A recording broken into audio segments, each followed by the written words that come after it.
నిష్ఠ నిష్ఠ కదా. నిష్ఠ అన్నప్పుడు ఆ నియమమును అతిక్రమించకుండా ఉండుట, అది నిష్ఠ. ఇప్పుడు ఇక్కడ ఏమిటి నిష్ఠ? తత్వనిష్ఠ. తత్వము విన్నారు కదా. తత్వం అంటే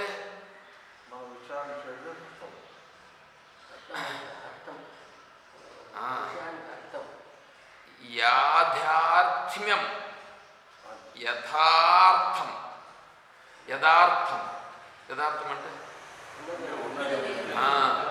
ఉన్నది ఉన్నట్లుగా విచారించుట. ఉన్నది ఉన్నట్లుగా విచారించుట. ఉన్నది ఉన్నట్లుగా విచారించుట.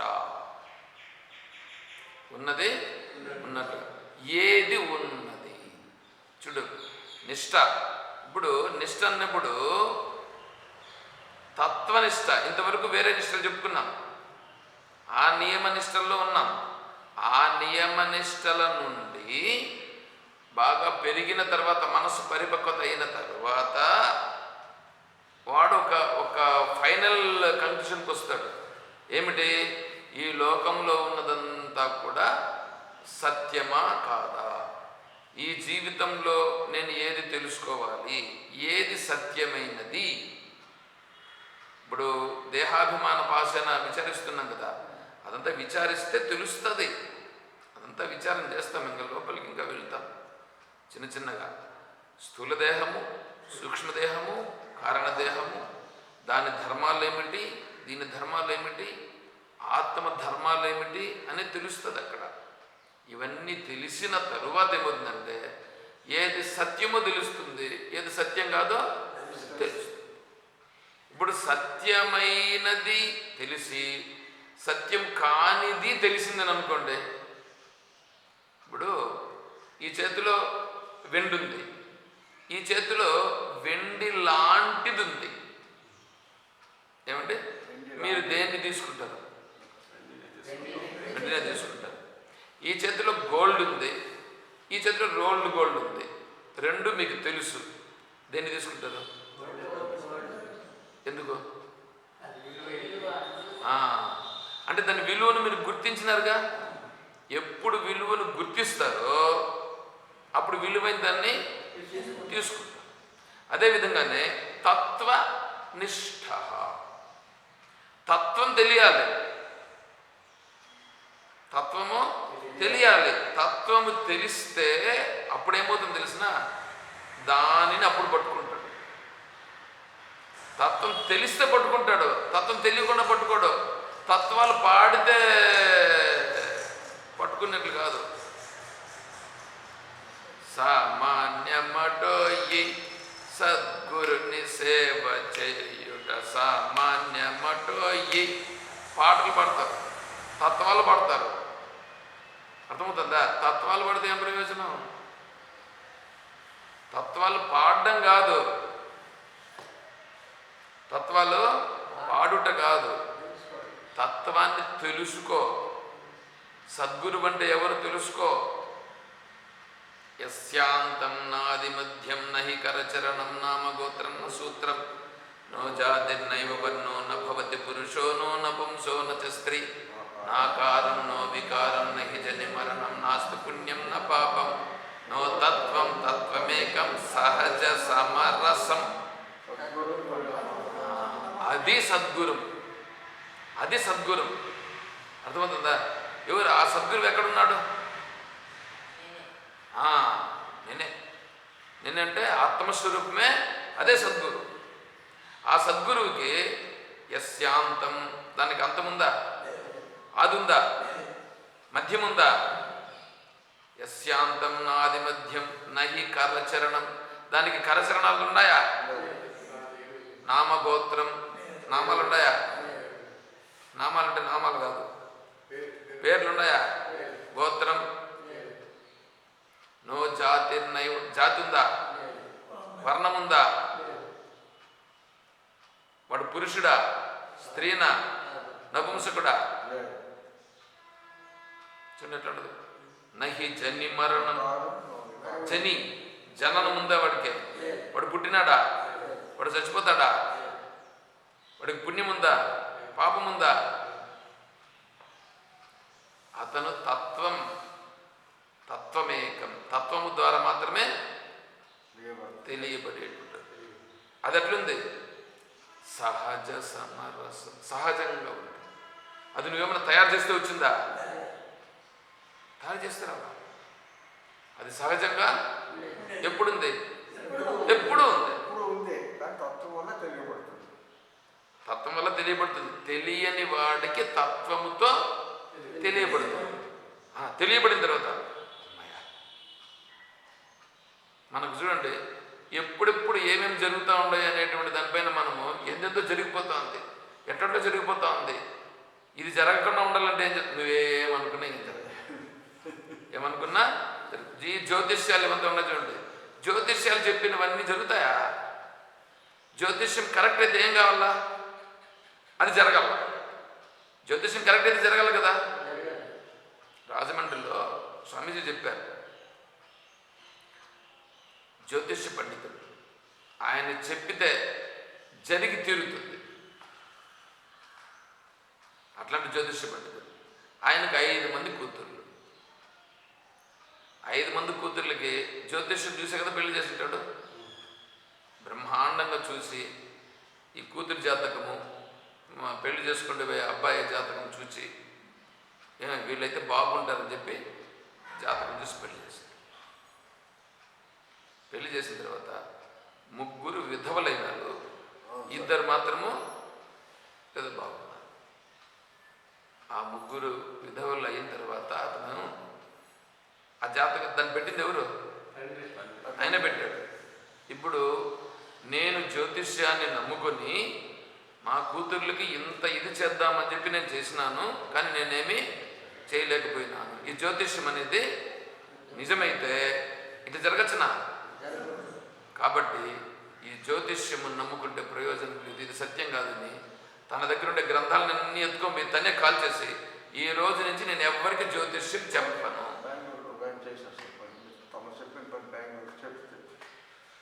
చూడండి ఎట్లా ఉంటుంది.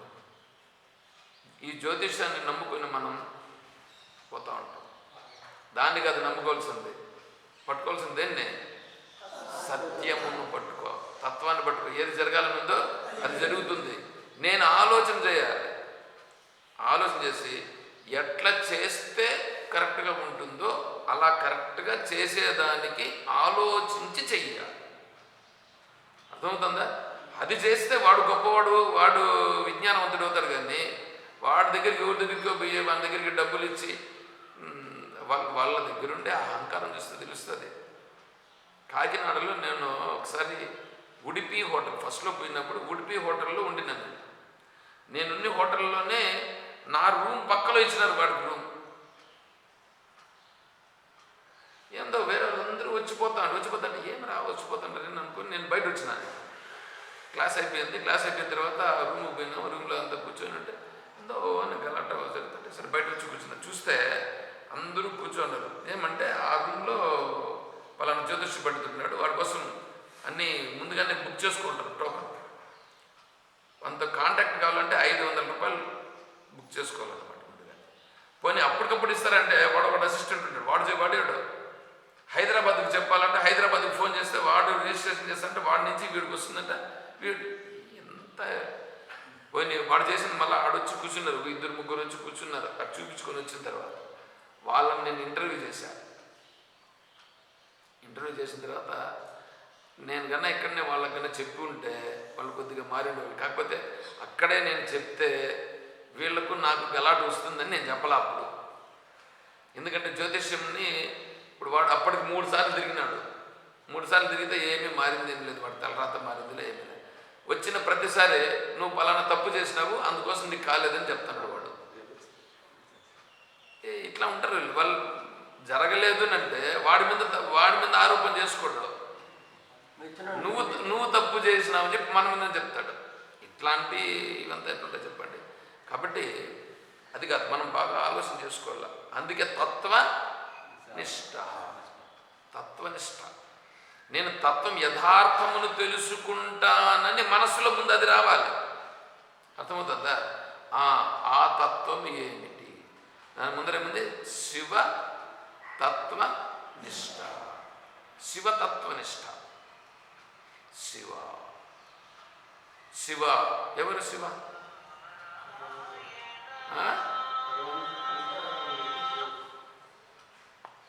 శివ ఎవరు? ఈశ్వరుడు.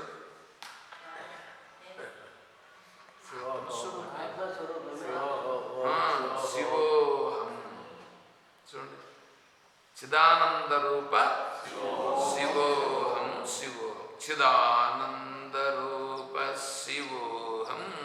శివోహం చిదానంద రూప. చిద సత్ చిత్ ఆనంద. సత్ చిత్ ఆనందము ఎక్కడ ఉన్నదో అది శివ. అది శివ. ఆ తత్వాన్ని మనము తెలుసుకోలేమని, ఆ తత్వాన్ని గుర్తించేదాని కొరకు ఈ పరమశివుణ్ణి పెట్టినారు. పరమశివుని ఆరాధించద్దని చెప్పట్లేదు.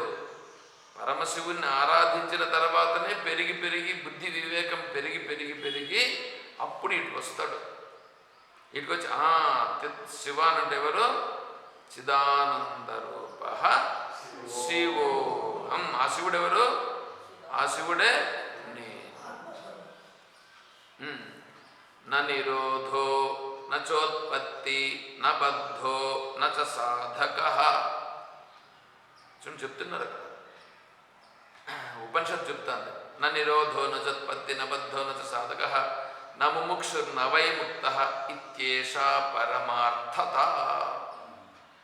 పరమార్థత పరమస్వరూపం ఏమిటది? నా నిరోధో నా నిరోధ.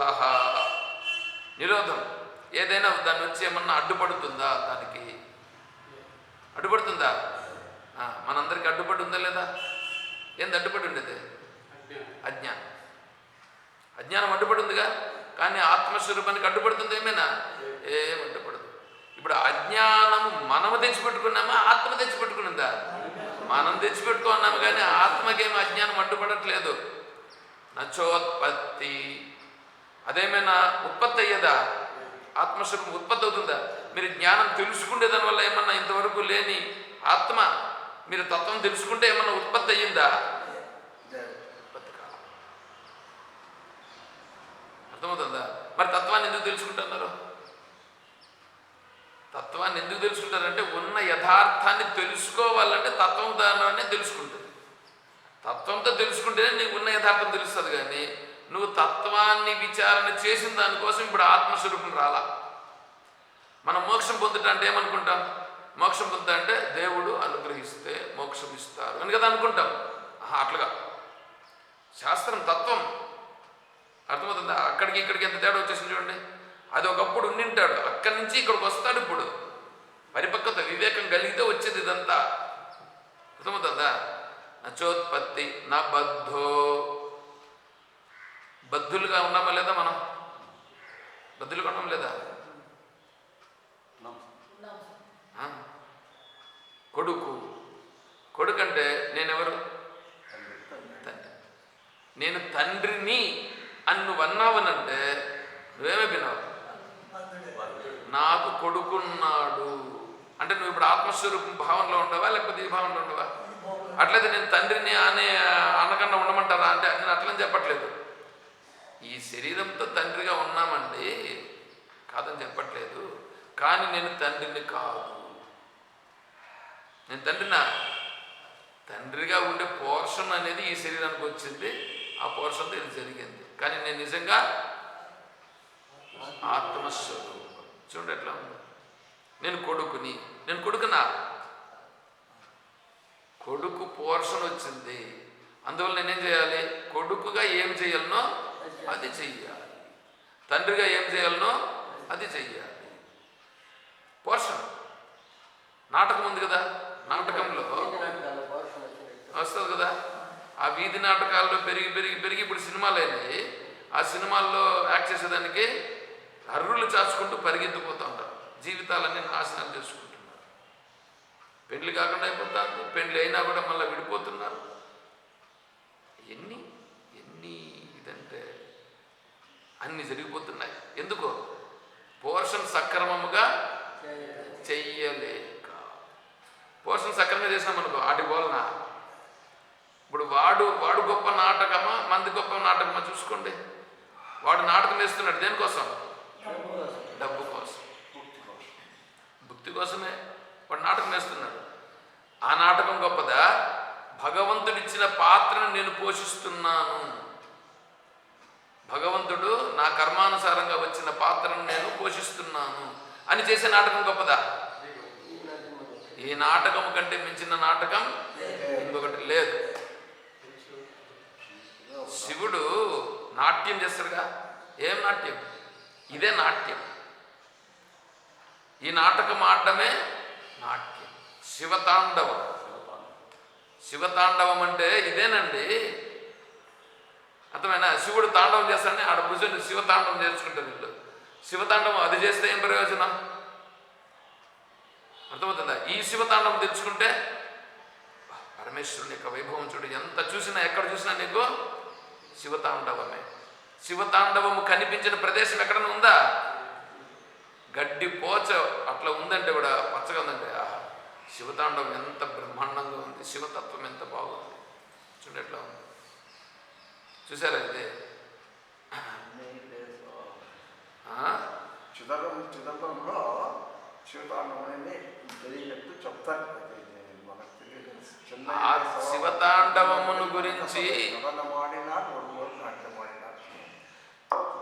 ఆ శివతాండవమును గురించి మొదట్లో ఉంటుంది. ఇది చూసిన తర్వాత ఇది ఇప్పుడు చూస్తున్నాడండి. ఇప్పుడు ఎక్కడ చూస్తానండి శివతాండవం? నువ్వు ఎక్కడ చూస్తే కళ్ళు తెరిస్తే శివతాండవమే. కళ్ళు తెరిస్తే శివతాండవమేనండి. ఇప్పుడు శివుణ్ణి విడిచిపెట్టి ఏమన్నా ఉన్నాడు వీడు? అంతా పరమేశ్వరుని విడిచి క్షణం కూడా లేదు. ఇది శివతత్వనిష్ట. చూసారా? నబద్ధో నచ సాధక. మనం అందరూ సాధన చేస్తున్నాంగా. సాధన ఏంటి? పొద్దున్నే రావడం, 6:30కంతా ఇక్కడ పారాయణాన్ని కూర్చోవాలనంటే ఇంటి దగ్గర లేచి స్నానం చేసి అర్ఘ్యప్రదానాదులన్నీ చేసుకొని కదా వస్తున్నాం. అవన్నీ చేసుకొని వస్తున్నాం. ఇంత సాధన కదా. ఈ సాధన చేస్తున్నాం. ఈ సాధన చేసి ఇప్పుడు మళ్ళా సాయంకాలం 5:30కి మళ్ళా వస్తాం. మళ్ళా 8:30 ఇచ్చిపెట్టట్లా నేను మిమ్మల్ని. ఇంటికి పోయి భోజనం కొద్దిగా భిక్ష ఏదో అయ్యే లోపలనే 8:30 అయిపోతుంటాయి. 8:30 అయిపోతాయి. మళ్ళీ టకటకాన్ని మళ్ళీ కూర్చోవడం అంటే ఎట్లుంది? ఇదంతా సాధన కాదు. సాధన చేస్తాం. ఈ సాధన చేసిన దానివల్ల ఏమన్నా ఆత్మస్వరూపం వస్తూ ఉందా? మనస్సు గుర్తించేదానికి సాధన. సాధన గుర్తించేదానికే కానీ నువ్వు పొందేదానికేం కాదు. నువ్వు ఆత్మస్వరూపాన్ని దీనివల్ల పొందేదేమీ లేదు. అర్థమైందా? సాధన ఎందుకు చేస్తుంది? నువ్వు గుర్తించేటట్టుగా చేస్తావు. బాగా ఆలోచన చేసుకోవాలి. బుద్ధి మనకు బాగా పనిచేయాలి. బుద్ధి పనిచేయాలనంటే అక్కడ అలా వ్యవహారం చేస్తే శాస్త్రాన్ని మనం పట్టుకుంటే, శాస్త్రం పట్టుకున్నామని అట్లా శాస్త్రం చెప్పినట్లుగా మనం ఉంటే బుద్ధికి ఆటోమేటిక్గా తెలుస్తుంది. నా బద్ధో నచ సాధక నా ముముక్షు. ఏమంటే ముముక్షు మోక్షముని ఇచ్చేది ఎవరు? మోక్షం ఇచ్చేది ఎవరు?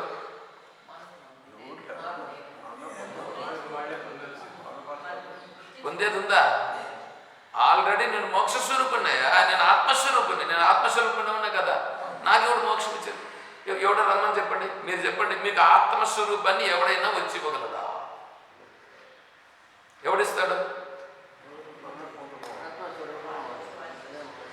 ఆత్మస్వరూపాన్ని ఎవడని ఇస్తాడా? ఎవడిస్తాడు? ₹1,00,00,000 ఇస్తాం మిమ్మల్ని చెప్పండి చూద్దాం. ఏమన్నా అవుతుందా? ఎందుకు? వాడు ఇచ్చేదానికి కుదరదు.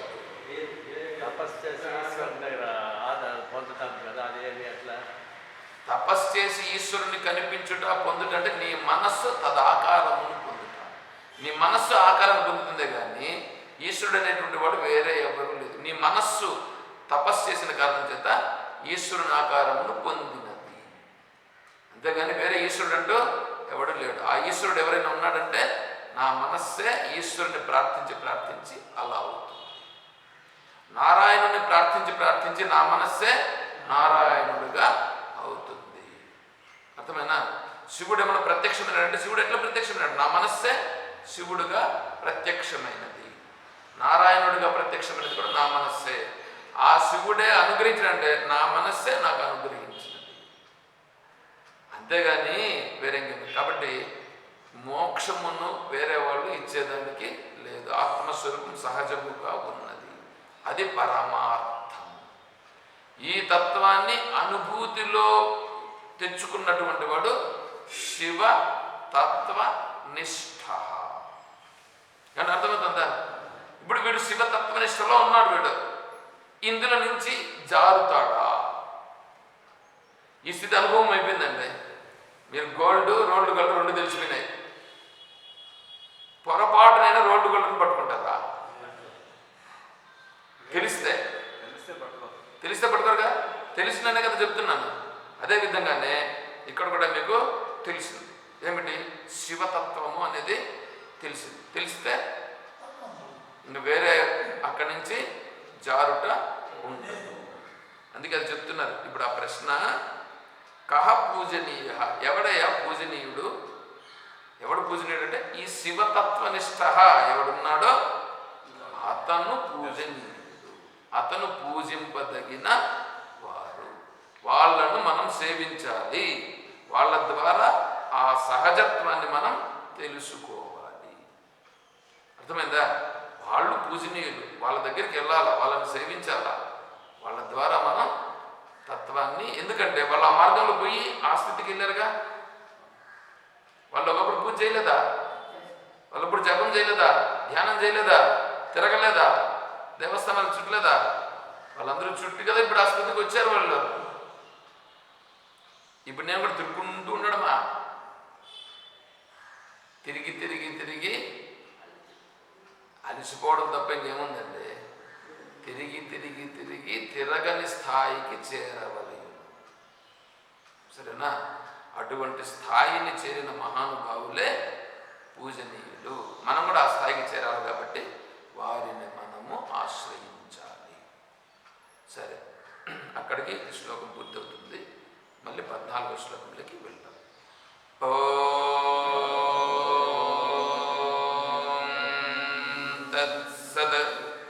ఓం సర్వం శ్రీ సద్గురు చరణారవిందార్పణమస్తు.